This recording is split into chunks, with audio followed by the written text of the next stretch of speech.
ভাই তাহলে একদিন ভাবিকে নিয়ে বাসায় আসেন। আরে ভাই সময়ই পাই না তো, আমি জানো না আমি কত ব্যস্ত থাকি, সময় পাওয়া যায় না তো।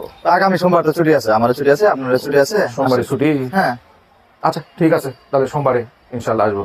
আর শোনো, বড় ভাই আসতেছে বলে যে তোমার এই যে গরুর মাংস করতে হবে এটা কিন্তু তা না। তুমি একটু খাসির মাংস করলা, খাসির মাংসের সাথে একটু গলদা চিংড়ি একটু ভুনা করলা, এইটুকুই। হ্যাঁ আচ্ছা। আর ওই তোমার কি বলে ওই পোলাও করবা, এগুলো কিন্তু দরকার নাই। সিম্পল একটা ভাত করবা, ভাতের সাথে হয়তো একটু শুটকি ভর্তা করলা, আর একটা ইলিশ মাছের একটা ভাপা ইলিশ করলা, ব্যাস এইটুকুই। হ্যাঁ এটুকু, আর বেশি কিছু করতে জানি, কিন্তু আমি ডায়েটের মধ্যে আছি ভাই, বেশি খাবো না, এইটুকু। ঠিক আছে ভাই।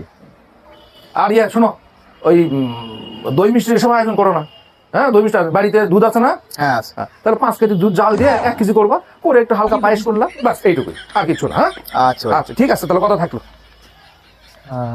কোনোদিন মনে হয় খায় নাই, খাওয়ার জন্য আসছে।